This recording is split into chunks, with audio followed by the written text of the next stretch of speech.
Hello, I'm Barbara Lee Diamondstein, and welcome to Fashion, the Inside Story. Today we will be talking to Oscar de la Renta. Dominican-born Oscar de la Renta was one of the first American fashion designers to mass market his products. Today, his label is found on over 80 different items, everything from high-fashioned to household linens, sunglasses, umbrellas, and even the National Boy Scout uniform.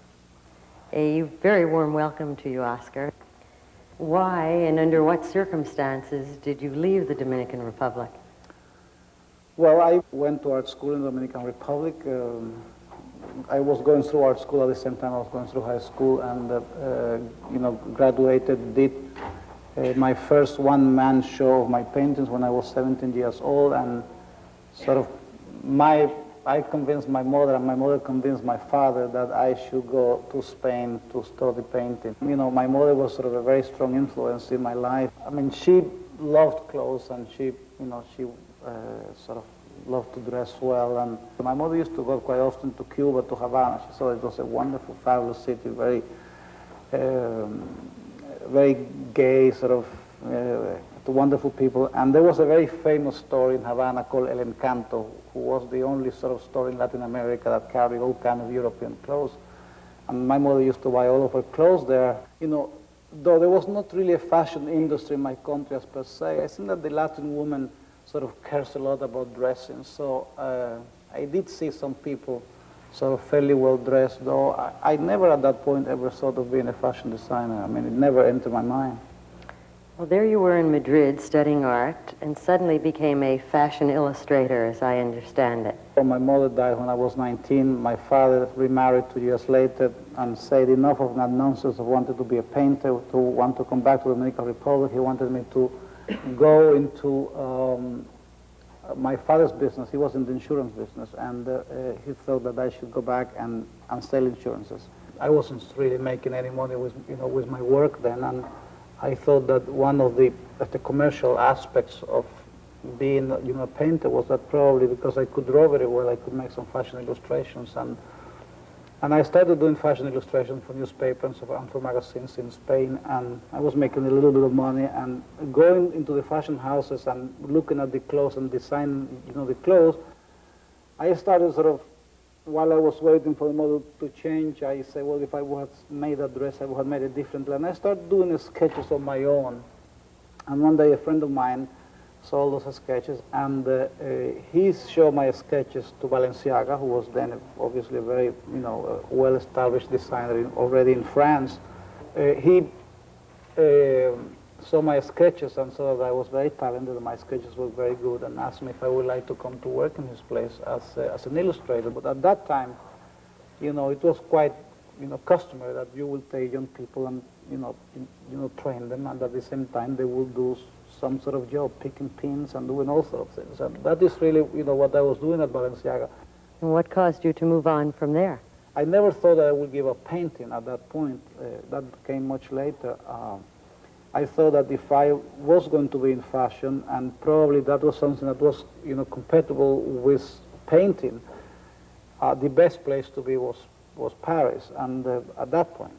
And I don't think in those terms anymore now. But I asked Balenciaga if I could go and work in his house in Paris, and he said, well, I couldn't take you in my studio now because I really would like you to stay here for a while more, perhaps another year, and then you will come to Paris. But I was very, very impatient, and with the help of my sisters, the financial assistants of my sister were all married, I was able to go to Paris. I immediately started at the top. The first house I went to was Dior. I went to Christian Dior with my sketches, and I said I was looking for a job as an assistant designer. What is amusing about this story is that this is just the point back in 1959, I think, that where Yves Saint Laurent has left Christian Dior, and he had some kind of a nervous breakdown and left Dior.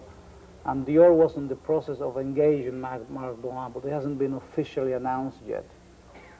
And when I showed my sketches to the lady who was at the head of the studio, Madame Marguerite was her name, she liked my sketches, so I was very talented, and she offered me a job. She said, I don't know what you will be doing because we are reorganizing our studio, but we will love you to work for us. very little money, $150 a month. And, but I was very, very happy, of course. For the opportunity. For the opportunity. That same afternoon, I was walking in the street, in Paris, which is a big city, and I met this Spanish friend of mine, and he asked me what I was doing. I explained, and he said, well, there's a very good friend of mine who is at the head of Glamour, a designer by the name of Antonio Castillo, and he's looking for an assistant. Why don't you go and see him? So I went with my sketches to see Castillo, and he loved my sketches. And again, he offered me a job. Before offering me the job, he asked me, did I know how to drape? And we know by now that you didn't. And I say yes.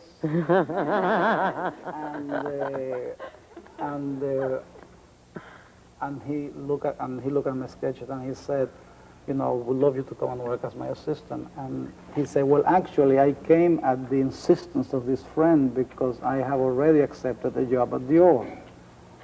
And he said, how much money are they paying you? And I say, well, they offered me $200.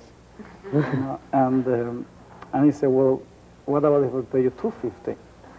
And I say, fine, it's not like to come and work with you.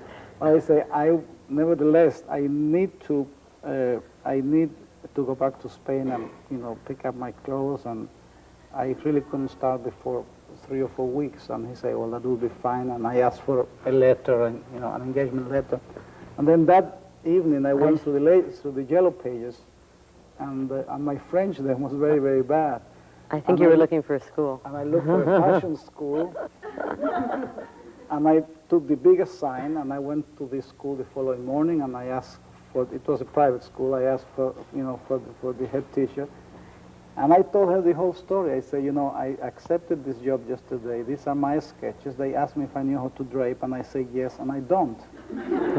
So would you teach me to drape in 2 weeks? And she said yes. In addition to Balenciaga and Castillo, you've worked for Elizabeth Arden. That was my first job in the United States. How did being apprenticed to these great designers influence you in your work and your design aesthetic? Working with Balenciaga and Castillo, obviously, it's a great influence, was a great influence in my career. And though I really never worked that much with Balenciaga himself, I was obviously very much in contact with all his clothes, and probably that was the designer that most admired and most identified with at that, at that time. Did you learn the most from him too?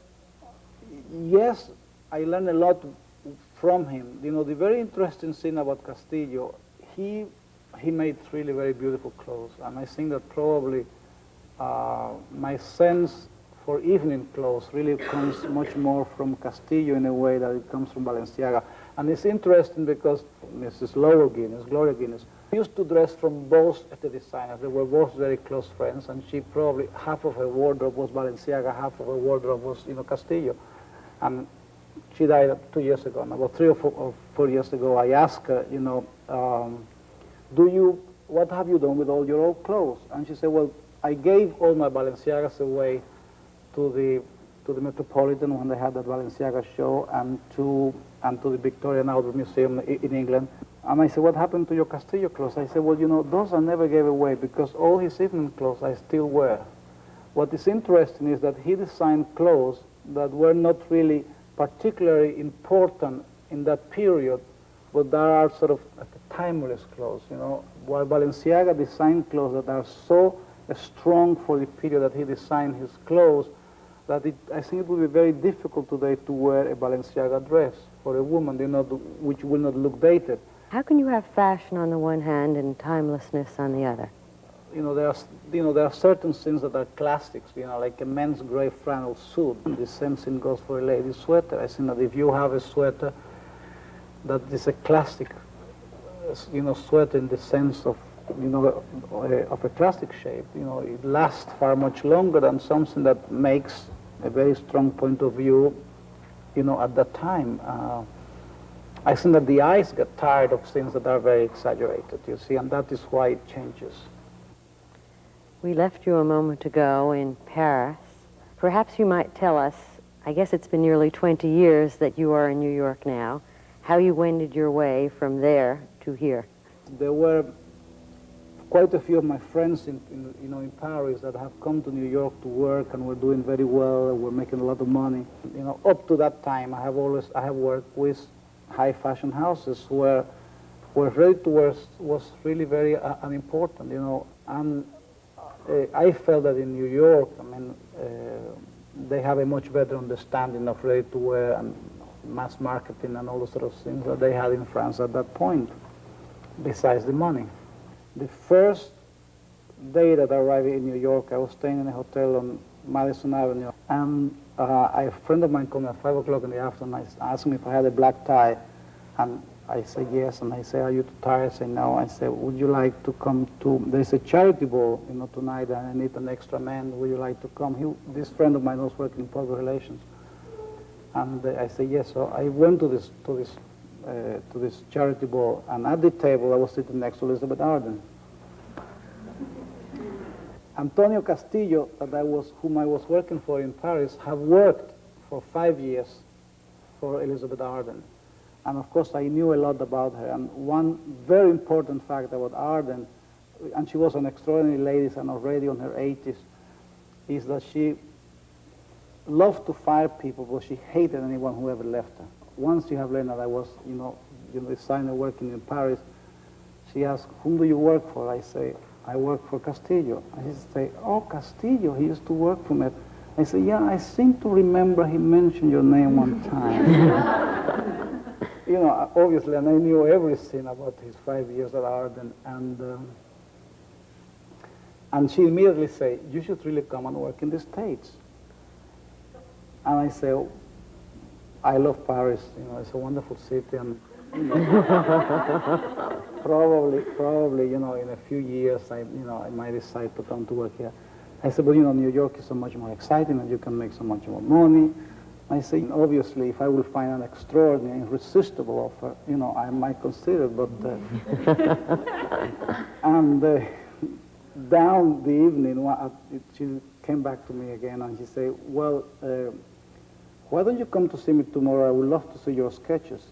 And I said, well, I have some sketches that I picked up as I was leaving Paris to give my sisters. But, that is just some things that I picked, and it's not really a representation of my work. It's not the portfolio that I prepared to look, for a job. They're not my best sketches, which, of course, they were. And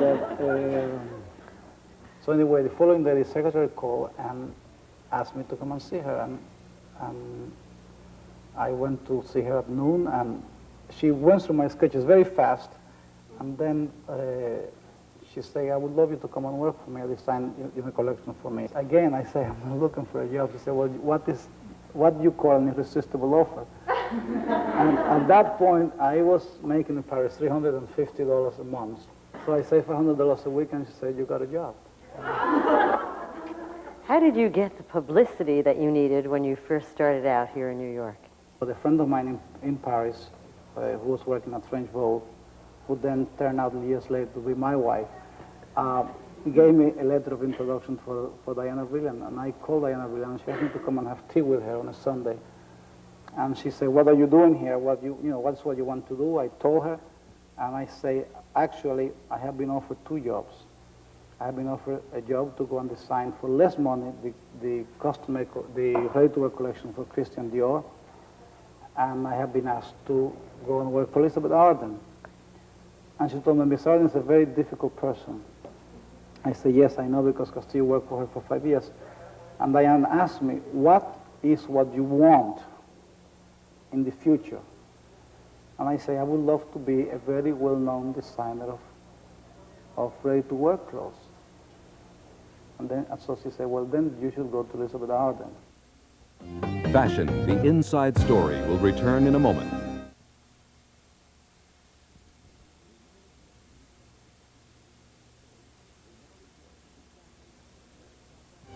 We now return to Fashion, the inside story. Does a man bring anything special to designing for women that a woman doesn't?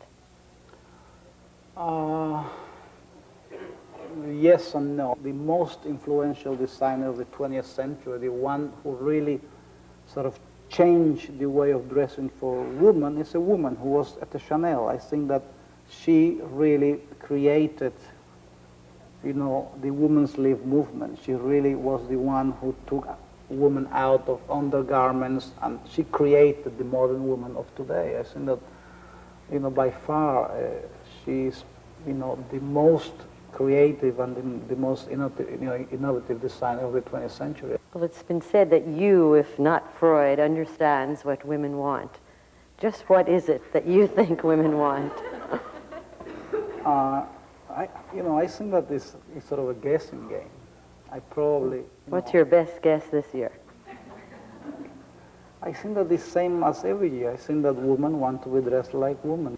Is it possible to get designer clothes at affordable prices? Yes. I think that, myself, I design many different lines. The dress you're wearing is from my Miso collection. Miso retails from I think $150 to about $350. And most dresses seem to be designed for very young girls or size 6 models. How about the rest of us? My customer is really a woman who is, over 25, 30 years old, because it's either a professional woman, a woman who works and makes a lot of money, or a woman who is married and has a rich husband. The clothes I design are the clothes that I feel comfortable and capable of designing. But you have marketed so many other products, nearly more than 80 as I understand now. Can you tell us what some of the others are besides sunglasses and umbrellas? I design shoes, custom jewelry. I design accessories, handbags, a full line of men's clothes, socks, shoes, clothing, shirts, sportswear, sweaters. I do a line of knitted dresses for ladies.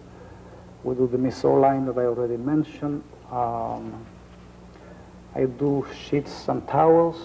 Oscar de la Renta is an empire that designer licensing has helped build. Well, I have a studio and I work with 4 assistants who design with me, plus 3 other assistants that get involved in other aspects of the functioning of the studio.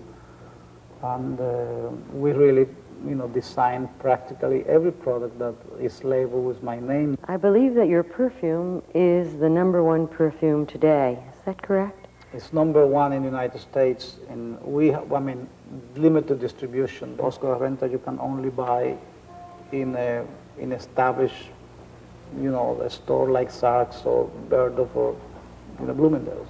It used to be important that a scent was French perfume. That no longer seems to be the case. Who and what was responsible for that whole shift? We worked with different perfumers, American as well as French, and it happened that the fragrance that I liked most was the one that was created by the French house. But for the markets around the world where the name of Oscar de la Renta is not as well known as in the United States, it will be much more important to have a perfume made in France with the name of Oscar de la Renta than it will be made in the United States, where there is not a tradition for making fragrance. But the fact, I like the idea that a woman wears only really one fragrance, because it becomes herself. It's part of her identity. Part of her signature. And if that fragrance can be Oscar de la Renta, then that's even better. Why don't we talk about that identity for a moment? You are a kind of oracle on the subject of glamour.